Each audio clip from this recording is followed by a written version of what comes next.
भजन संहिता और उसके 34वें अध्याय की 22वीं आयत में लिखा है, साम चैप्टर 34 एंड वर्स नंबर 22, यहोवा अपने दासों का प्राण मोल लेकर बचा लेता है और जितने, कोई लिमिट नहीं है, जितने उसके शरणागत हैं उनमें से एक भी दोषी नहीं ठहरता।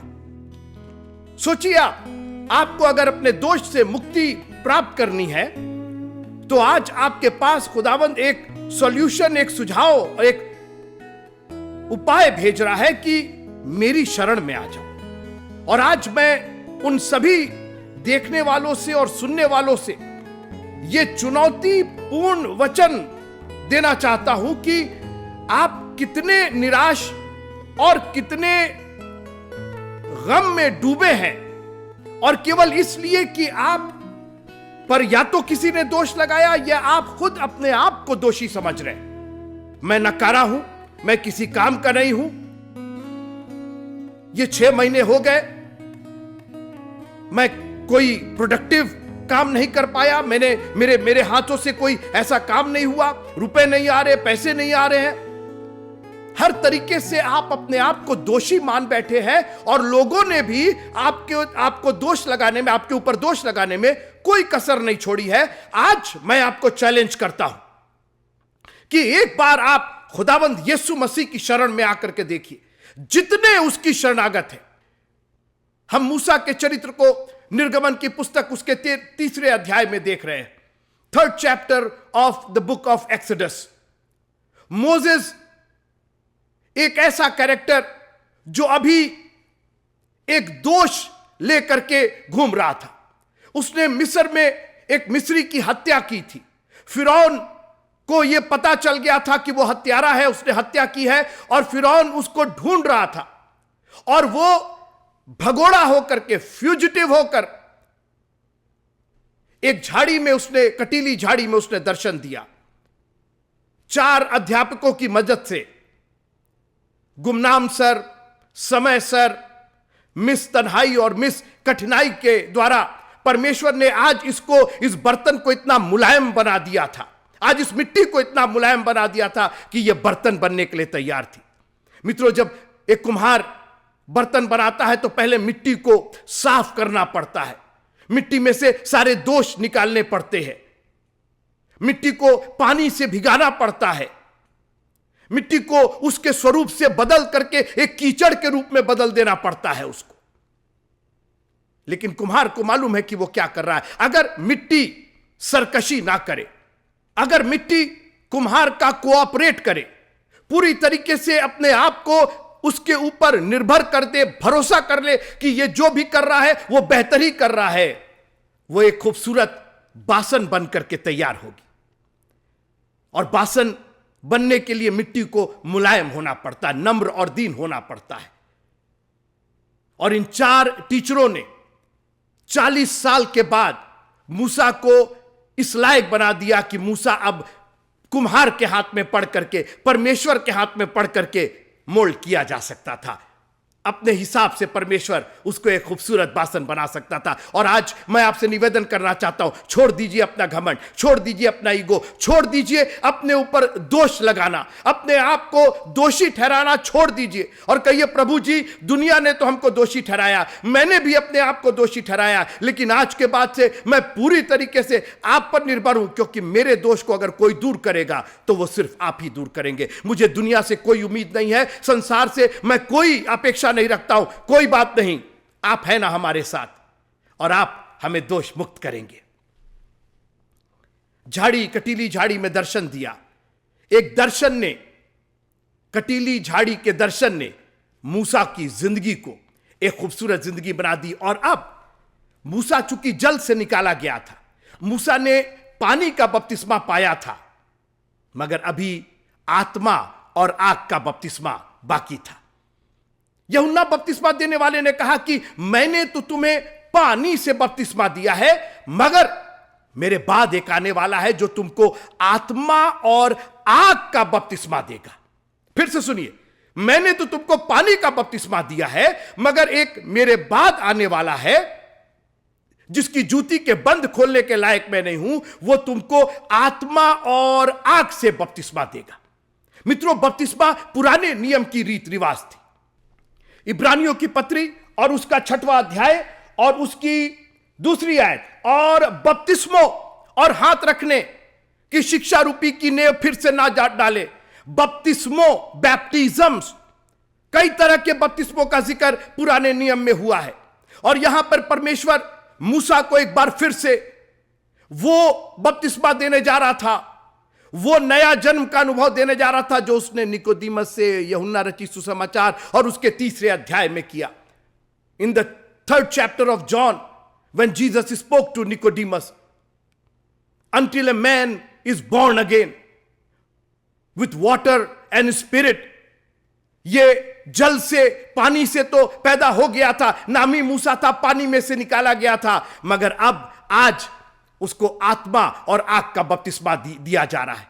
वो झाड़ी परमेश्वर की आत्मा से भर गई और आग का रूप धारण कर लिया, आत्मा और आग। और वहां सामने कौन खड़ा है? मूसा खड़ा है। अपना वचन दे करके मूसा को उसने पास बुलाया, मूसा को आवाज दी और कहा, मूसा मूसा। मूसा ने उस आवाज की अवहेलना नहीं की, उस आवाज को हल्का नहीं जाना। और यही कड़ी है मित्रों, सुनिएगा मेरी बात, थोड़ी देर मेरे साथ रहिएगा। परमेश्वर की प्रॉमिसेस, उसके वादों और उसके वादों के पूरा होने में जो ब्रिज है, जो कड़ी है, जो दोनों को जोड़ता है, वादे और पूरा होना, इन दोनों को जो जोड़ता है वो आपकी सहमति है, आपका चुनाव है, आपकी आज्ञाकारिता है। जब वो कहे मूसा मूसा, तो आप कहे कौन मूसा? किस मूसा की बात कर रहे हैं? मुझे नहीं बात करनी जी। लोगों ने कहा है ऐसा, लोगों ने सरकशी की है, बलवा किया है। मैं पढ़ना चाहता हूं अय्यूब की पुस्तक और उसके 21वें अध्याय में, Job chapter 21 and verse number 14 onward. अय्यूब 21वां अध्याय और 14वीं आयत से, तो भी वे ईश्वर से कहते हैं कि हमसे दूर हो। Can you imagine, people are daring God.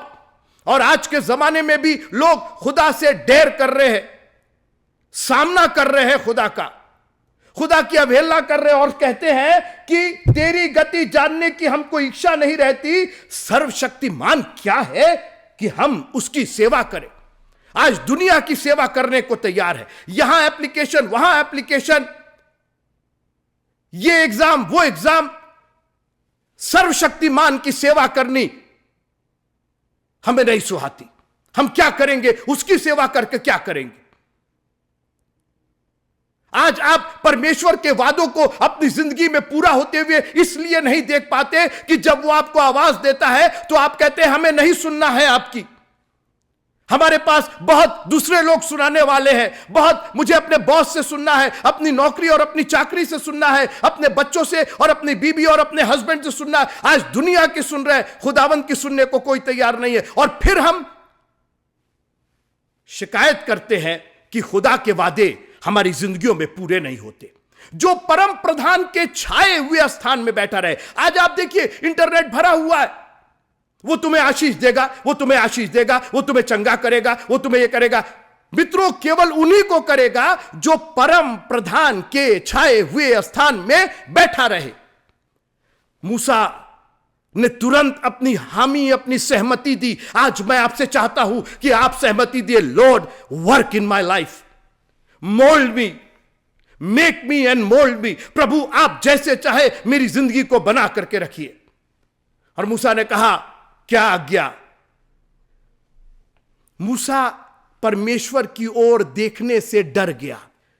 जानते हैं, ये वो डर नहीं था कि भाग गया, ये वो बागे अदन का डर नहीं था कि हम डर करके तेरी आवाज सुन के हम डर गए। ये बाइज्जत खौफ था, पूरे रेवरेंस के साथ फियर था, एक ऐसा भय जिसके अंदर पूरा समर्पण, पूरी इज्जत थी उस परम प्रधान, उस सर्वशक्तिमान परमेश्वर के लिए। और यही वो कड़ी है जब आप अपने आप को, आज हमारे में भय नहीं है परमेश्वर का, खुदा का कोई खौफ नहीं, वी डेयर गॉड। परमेश्वर का जब कलाम आप देखिए, यहां परमेश्वर बात कर रहा था, अरे रुक जाइए, अभी चरवाहा, अभी भेड़ों को देखना है, बकरियों को पानी पिलाना है, अभी बहुत काम है, आप समझ नहीं रहे। मित्रों, जब संडे होता था तो कितनी बार बताना पड़ता था, 10 बजे का चर्च है, 10 बजे का चर्च है, कोई 10:30 बजे आ रहा है, कोई 11 बजे आ रहा है, कोई कई कई संडे गायब है। क्यों? खौफ नहीं है। लिखा है कि आज तुम उसकी आवाज सुनो तो अपने हृदयों को कठोर मत करो। इसके मतलब आप अपने हृदयों को कठोर कर भी सकते हैं, और बहुतों ने कठोर किया है और उसके बाद शिकायत करते हैं कि हमें बरकत नहीं मिलती है, हमारा बच्चा चंगा नहीं होता है, हमें नौकरी नहीं मिलती है, हमें हमेशा आर्थिक तंगी रहती है। बिकॉज आपने खुदा का सामना किया है, आपने इज्जत के साथ उसका भय नहीं रखा है।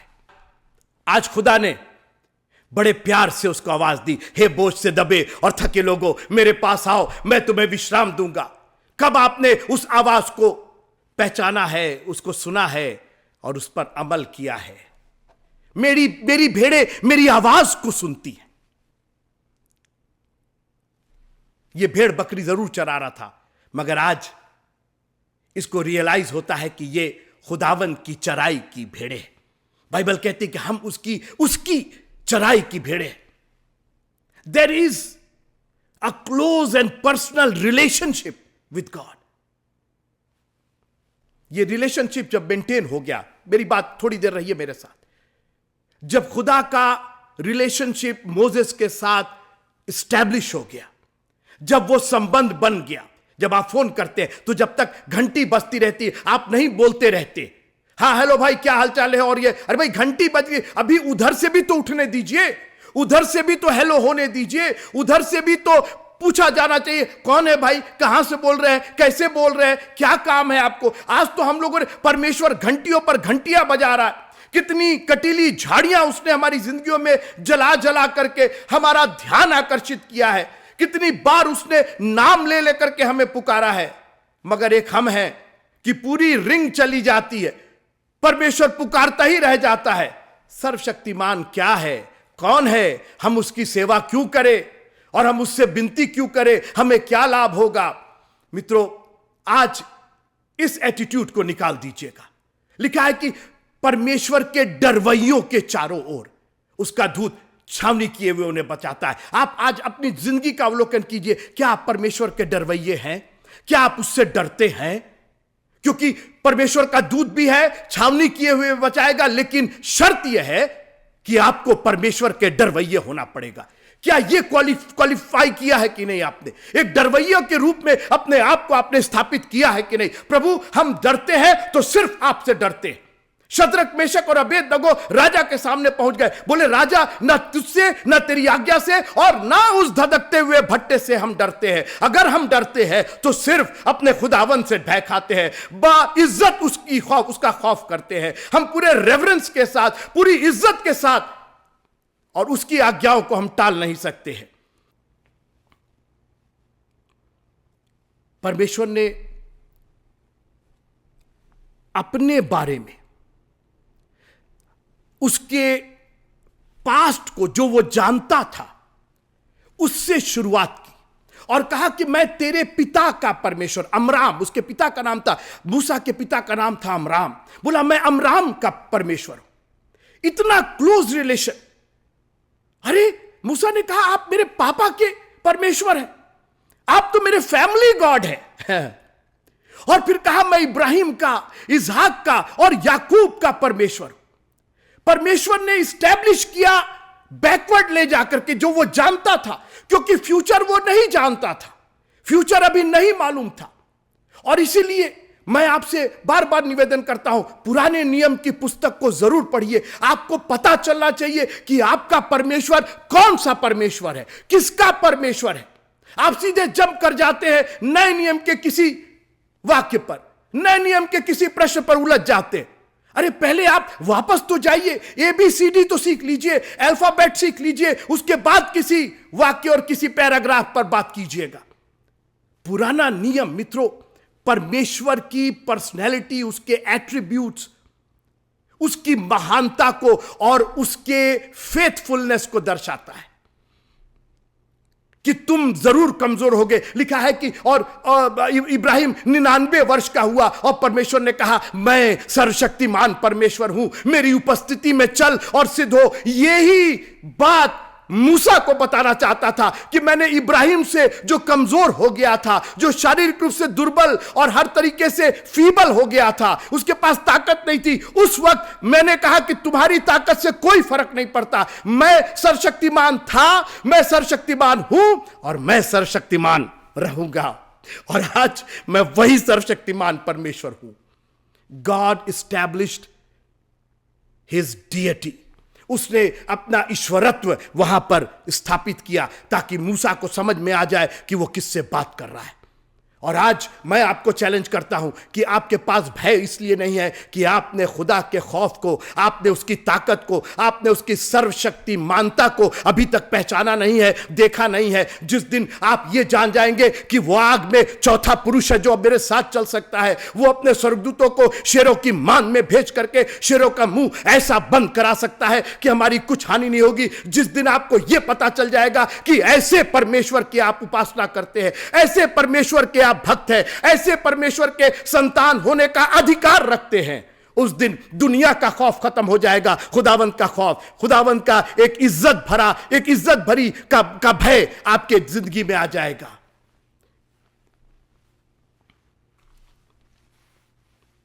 परमेश्वर ने एस्टैब्लिश किया कि ना तो मैं कोई मूर्त हूं, ना कोई मरी हुई वस्तु हूं।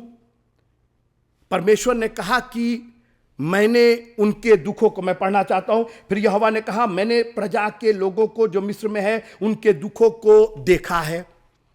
नंबर 1, मैं देखता हूं कि कारण होता है, उसको मैंने सुना है। My God can see, my God can hear. और फिर मैंने उस पर चित्त लगाया है, मेरा खुदा महसूस करता है।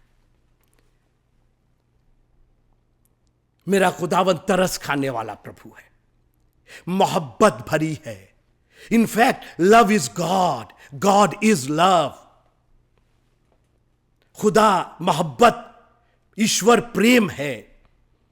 मैंने देखा है, मैंने सुना है और मैं तरस से, मोहब्बत से भर गया हूं। मैं जब मोहब्बत होती है आपको किसी से, तो आप उसके दुख को नहीं देख सकते हैं।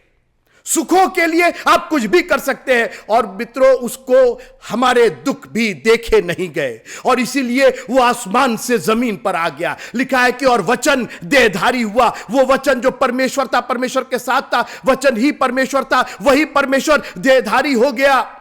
और एक दिन उसी देहधारी वचन को हमने और आपने क्रूस पर चढ़ा दिया। क्यों? ताकि हमारे दुख, हमारे पाप, हमारी बीमारियां, जो चीजें हमें दुख देती हैं, उन सबको वो हर ले जाए और दुख हटा करके वो सुख दे, क्योंकि वो सुनता है, देखता है और महसूस करता है।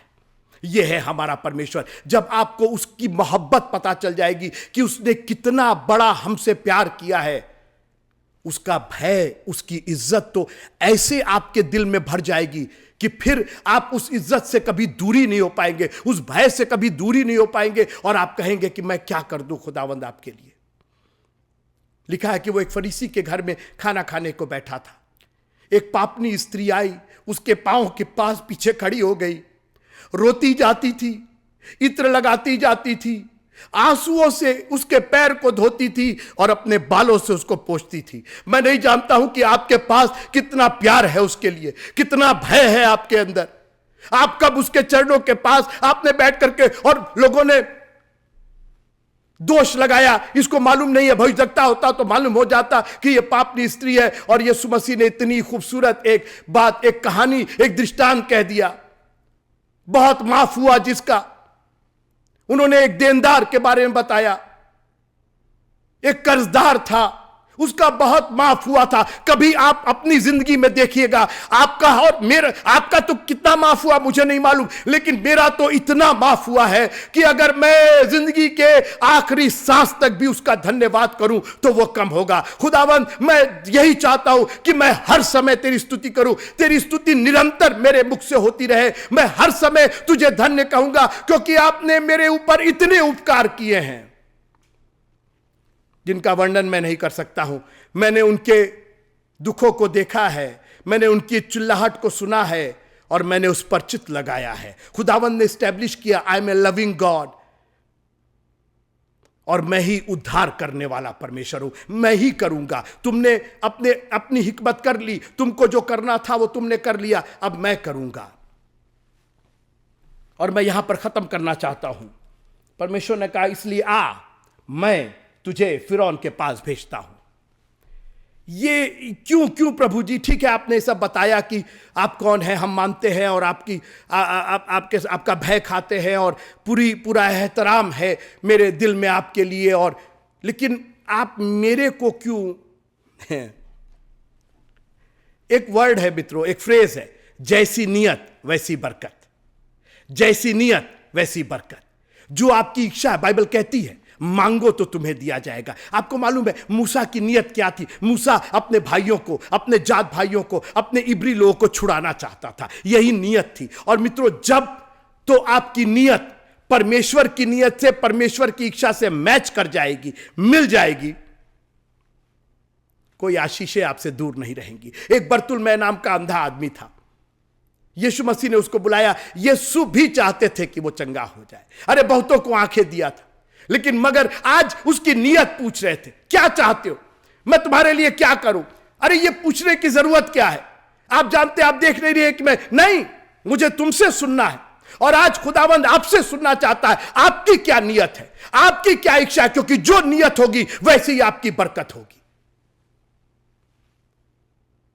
जब आपकी इच्छा अच्छी होती है, उसकी इच्छा से मिल जाती है।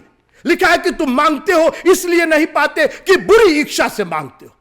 हमारी नियत में ही खोट है और हम लोग फिर शिकायत करते हैं कि ये नहीं मिला, वो नहीं मिला, पादी साहब ने दुआ किया, अभी तक ये बीमार है, अभी तक हम कर्ज में। यस, बिकॉज आपने बुरी इच्छा से मांगा। आज अपनी इच्छा को ठीक कीजिए, अपना अवलोकन कीजिए और कहिए, प्रभु मैं चाहता हूं कि मैं देखने लगूं। प्रभु ने कहा, यही तो मेरी भी इच्छा थी। हम तुमको अंधे हो करके थोड़ी वापस भेजना चाहते थे। आज हमारा प्रभु हमको दुखों में थोड़ी रखना चाहता है। लिखा है कि जब वो आशीषें देता है तो उसमें दुख नहीं मिलाता है। वो नहीं चाहता कि हम दुखी हो मित्रों। मगर सवाल इस बात का है कि हम तो कभी अपनी नियत को हमने बनाया ही नहीं ठीक, कभी अपने एटीट्यूड को, अपने व्यवहार को खुदा के प्रति, दुनिया के लोगों के प्रति हम, अरे भैया ये और भैया अरे दीदी वो और वो, कभी खुदावंत से आपने इस तरीके से बात की? प्रभु तेरा धन्यवाद हो, मैं हर समय तेरे नाम को धन्य कहूंगा, तेरी स्तुति निरंतर मेरे मुख से होती रहेगी। मैं तेरा खौफ करता हूं खुदावंत, आप जो कहेंगे मैं करने को तैयार हूं, मैं आपका डरवैया हूं। और जब आप डरवैये हो जाएंगे तो कहने की जरूरत नहीं है, फरिश्ते आकर के आपके चारों ओर छावनी किए हुए आपकी रक्षा करेंगे। जो परम प्रधान के छाए हुए स्थान में बैठा है। आप कहां बैठे हैं आज किसके छाए हुए स्थान में बैठे?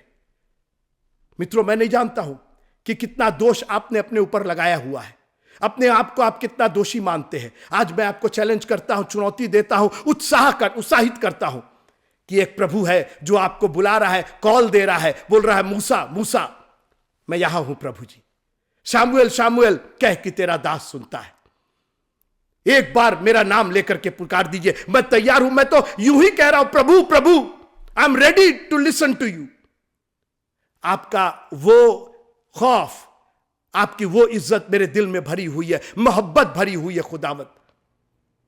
मेरे लिए संगमरमर के पात्र का इत्र का कोई मतलब नहीं है। आपकी मोहब्बत के लिए सब कुछ कुर्बान है, अपनी जिंदगी तक कुर्बान करने को तैयार है। संगमरमर के पात्र का इत्र तो कोई माने ही नहीं रखता है, यह जिंदगी कुर्बान है खुदावंत। आप कह कर को तो देखिए, आपने जो भलाइयां और उपकार मेरे ऊपर किए हैं, एक एक सांस जो आज मेरी है, यह सिर्फ आपकी वजह से है। और मुझको यह मालूम हो गया है कि आप ही की शरण में हम दोष मुक्त होंगे। और इसलिए खुदावंत, आज के बाद से मेरी जिंदगी आपकी है। अब आ, मैं तुझे भेजता हूं।